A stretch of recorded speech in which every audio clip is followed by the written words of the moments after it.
Hello and welcome to the Art of Being Human. I decided this time, instead of doing disappointments, although I may get to it, to do something on worry and guilt, because I have a lot of people that I know and a lot of people that I talk to that have a lot of problems with worry and guilt. They are the two most futile emotions, and they are related. Worry has to do with what's going on in the present and in the future.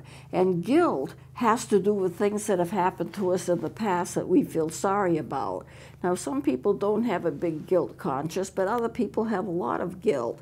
And a lot of times we suffer from false guilt. And this is guilt that we don't need to blame ourselves for. Things go wrong and we blame ourselves, sometimes when we don't really need to do that.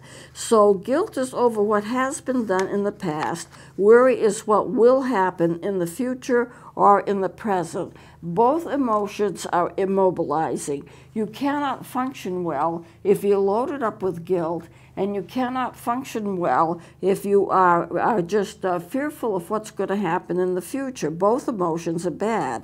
And false guilt is guilt that you have over things that you're not responsible for. I know in the last segment I mentioned about children feeling responsible for the divorces of adults, feeling responsible for anything that's going wrong, because if adults are supposed to be strong enough to straighten things out and you find out that they can't straighten things out, then you blame yourself. I'm not good enough. I'm not a good enough kid. I'm not good enough for anything. And so therefore you ruin your own mental health in terms of feeling guilty over things that you don't need to feel guilty for. Society has a part to play in this, however, because we have a very guilt-ridden society. If anything happens, somebody has to pay for it. You know, if anything is wrong, then someone has to pay for it. There was in the past a Delta flight that went down. It went down in a thunderstorm, and everybody was suing the airport and the airlines, even though it was something that couldn't be helped. It was something that the plane was trying to fly through, couldn't fly through, and so it crashed. A lot of people lost their lives, and everybody wants to sue the airlines. It's their fault, right? Everyone wants to sue a doctor because you didn't get well, or they feel that the doctor treated you and they didn't treat you right. So let's find something to sue about. We're in a sue-happy society. Society considers you a bad person if you're not racked over with guilt. If you feel guilty and you feel anxious, that proves that you're a caring person. But what does the scripture say? It says, don't worry, don't have guilt. It's false guilt, you know. If you take things to the Lord, you don't have to suffer from that. But we suffer from that because society considers it bad if you don't suffer from that. It considers if you don't care, if you're walking around with a smile on your face and everybody is grieving, they consider you to be inhuman. Now, I'm not saying that you should be callous about things. You are going to suffer from emotions. There's nothing wrong with getting emotional. There's nothing wrong with emotions. They are just something that we experience. The brain, the glands of the body, the hormones of the body sometimes take over, and we suffer from the emotions that we have. Some emotions we're happy about, some we're not happy about, but we do go through an emotional state. And I think that people are more emotional than they are intellectual. Our society teaches us that we must be intellectual. We must reason things through. But what happens? The first thing that happens to you when something goes wrong, you act emotionally to it.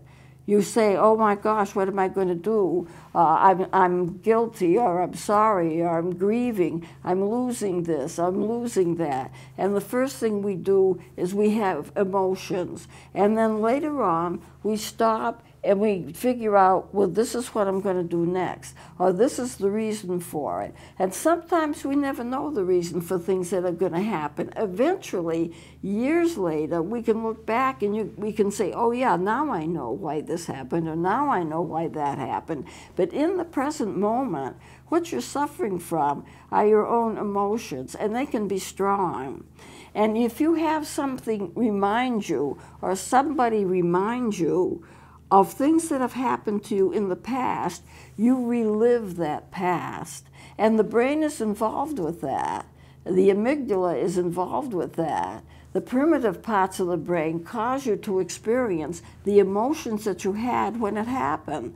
A lot of the stress and a lot of the grief and a lot of the turmoil that people express and that people have are due to the fact that their brain is signaling them to re-experience things that have happened to them in the past. And because of that, they not only remember the event, although a lot of times they don't remember it accurately because the brain plays tricks on us and it changes things, but they remember the emotions of the time. And it's not just a case of remembering the emotions of the time, it's a case of re-experiencing those emotions. And when you re-experience those emotions, then this is what happens. When you're re-experiencing the emotions, you go through the emotions as they were when you went through the experience. And they can take on a life of their own, and they can be really, really harsh. So therefore, what you have to do is you have to learn how to handle things in a little different way. I do believe there's a reason for everything happening as it does. I don't think there's anything that happens without a purpose, and I think most people imagine that that's true as well. But it doesn't spare you from the time that you have the emotions. It doesn't spare you from re-experiencing emotions, sometimes in a very, very strong way. So what you have to do is think in terms of the end of it. This will be a strange statement. This will come to an end. The suffering that you have will come to an end. And it may be a while before it eases down, but you can do things to help it to ease down. You can do what I've talked about, like I've told you about the EMDR, I've told you about the happening. You can take it as something and you can concentrate on something that's mundane, that isn't a problem, won't probably ever be a problem. You can take something and look down list. You can write down numbers. You can do anything to focus on what you are most intense about, and it will damp down the anxiety for that, and the anxiety won't be as strong. But you have to realize that when something happens and you're re-experiencing the past emotions, your suffering is going to be more intense than it needs to be. So my key to this is if you are experiencing emotions that seem to be too difficult, that seem to be too strong for the actual situation that you're in, and it makes it hard for you to take care of what the situation is that you're in because you're constantly in that emotional groove, then take something, concentrate on it, do something else, get yourself changed into a different mode, and then that will help to change the anxiety level. But our anxiety level and our emotions are most strong, more strong than our intellect sometimes, and it takes a while before our intellect kind of catches up. But if you've noticed in the grief process, I don't know, everyone goes through grief, and you can grieve all kinds of things. But when you start to grieve things, what happens to you? You get emotionally wrought up. You get terribly wrought up. And so what you have to do is just kind of step aside and think of something else for a while. I've known when I've gone through the grief process, and I've noticed it in myself, but I think it's the same for everybody else. When you go through the grief process, you're in a certain mode, and you can't seem to get out of that. And everything is grief, grief, grief. And then suddenly you start thinking about something else. And that something else seems more normal. And then you focus more on normal things that you're not grieving about, and the grief subsides. It's like they're two parallel universes, if I can say that. I know that seems kind of strange, but it's like two parallel universes. It's like here we are, like this, and we're in the grief mode, and we're consumed by it. Nothing else matters. Nothing else seems the same. Nothing else is of interest to us. We are stuck in a confined space, and it's called grief. And then we gradually step out of it, and life starts to become worthwhile again.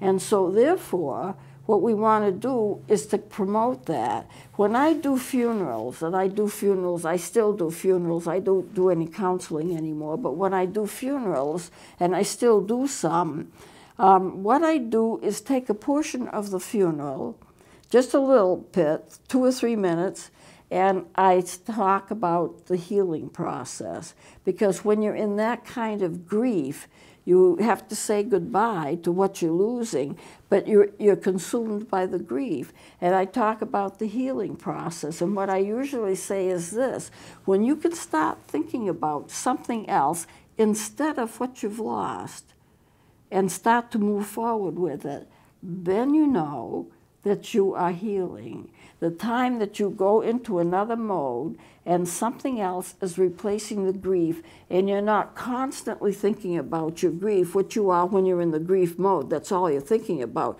but you step aside and you start to think about something else, and that something else comes to fruition, and then when you do that, then you're more satisfied. You start to step out. The grief starts to lessen. You start to heal. So at funerals, I explain that. And it takes a little time for people to catch on. But the minute you start thinking about something else, a meeting you have to go to, something that you have to do, then you start to move ahead. And then the grief starts to subside. And then you start to resume normal life again. And that's true. That is the way it is. So don't let society tell you how you have to feel.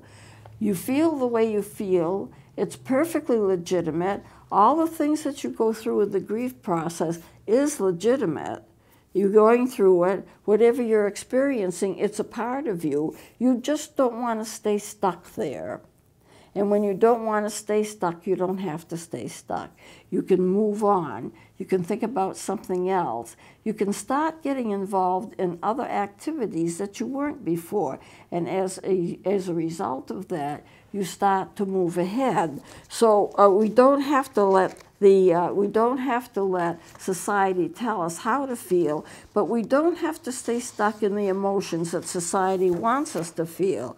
Now, the origin of guilt can be many. For example, you can have childhood memories where the parents are saying, we don't like you because you don't do this or you don't do that. That's demeaning a child. When you are working with a child, don't ever demean them. Don't ever demeaning a person means you're telling them that they have no worth. It's not like you did something wrong. It's like saying you are something wrong. There's a difference between doing something wrong and being something wrong. If you're doing something wrong, that is correctable, and you can change your ways. If you are wrong as a person, and that affects your worth, that causes you to feel a lot more guilt and a lot more shame, and that leads to suicidal behavior. It leads to a lot of things. So if I were to go on with this and get into depression, I would say, if you start to demean yourself as somebody else, what's going to happen is you're going to think of yourself as not having worth. And I personally, as a Christian, believe that everybody has worth. And the Bible talks about forgiveness and the necessity of forgiveness in the healing process. The Bible says, if you forgive, you can be forgiven. If you don't forgive, then maybe you won't be forgiven. And so therefore, forgiveness comes to be very important in the healing process. And so you need to keep that in mind. Sometimes we have self-imposed guilt where we violate our own standards. That may be good or bad. We have a standard of what we want of ourselves, and if we don't make that standard, then then we can feel guilty about it. We can say we're not worthy of something because we aren't a person of worth. Then remember, there's a difference between saying you're a person of worth, but you made a mistake that's correctable, or you're not a person of worth because you made that mistake, and so therefore you don't have worth. That's a demeaning statement. You do not ever want to demean another human being. It affects them, and I don't think it's biblically right anyway. And sometimes there is such a thing as God-given guilt that you need to repent of, that you need to help to solve. Now, parental guilt Parents put guilt on children a lot. They manipulate a child through guilt, and that helps. That is terrible on a child. They might, to work with a child, would say, you know, I love you, but you can't do this. Not, you're a bad person, you can't do this because you're bad. You can't do this because it doesn't uphold the standards that we have for you, and you're a better person than that. You know, you always need to have the value of the individual paramount. When you're talking to people, you need to let them know that their value is important. You love them, you care for them. They're important to you because they have value. And when they have value, then you see you're going to treat them in a different way than if you think they don't have value. I think part of the problem with the race relations in this country is that we of ourselves determine who has value and who doesn't have value. And that's not for us to determine. Every person has value because they are. You are a person, and you are a person because you've been created to be a person, and that gives you value. And no one has the right to take that away from you, no matter what your race is, no matter what your philosophy of life is. Your value is the most important. Then there's, of course, spouse-related guilt, where if you feel guilty, or you put guilt on another person because they aren't meeting your standards. A lot of alcoholics do that. It's your fault that I'm alcoholic. If you were a better person, if you were a better mother, if you were a better wife, if you were a better husband, in other words, it's your fault that I'm this way. And that's absolutely not true, because people have to make decisions, and they have to base their decisions on their own reasoning, and they can't blame other people for their decisions. I had a case, I'm not giving you any personal information, but when I was a college professor, there was a girl who used to threaten suicide. She threatened suicide every Friday, making me miserable for the whole weekend. I'm going to do it this weekend. I'm going to kill myself this weekend. And she didn't do it, and she didn't do it. And I finally talked to her, and I wouldn't suggest you do this unless you know a person really well and you feel that it's safe, because it would be a dangerous thing to do if you did it to the wrong person. But I felt that she wasn't going to do it. She was just getting attention. And I felt that I knew her well enough that I could be sure of that. So I said to her, you know, I took her to one side, and I says, every Friday, you tell me you're going to commit suicide. Now, I don't want you to do it. I would think of you as a worthy person. I don't want you to do it. But if you do, I'm not going to take the blame for it, and I'm not going to feel responsible for it, because you have to be responsible for your own decisions. I can't be held responsible for what you do any more than you could be held responsible for what I do. And I talked to her in that kind of a way. So I'm saying I don't want you to do it, but you're not going to make me miserable if you do it. It's your decision. You pay that kind of a price, but I'm not affected at all because I'm not the one doing it, and I'm not the one making the decision. When I talked to her that way, she stopped doing it. And she was fine after that. She never threatened again. And she went on with her life, and I went on teaching, and everything was fine after that. So you have to be careful. You can't do something like that if you don't know the person, because there are others that are waiting that really want to do it, and they're waiting for permission. And if you say, all right, well, if you want to do it, go ahead, then they might do it. So you have to be very, very careful. You can't just do something because it seems okay in the moment. You have to know what you're doing.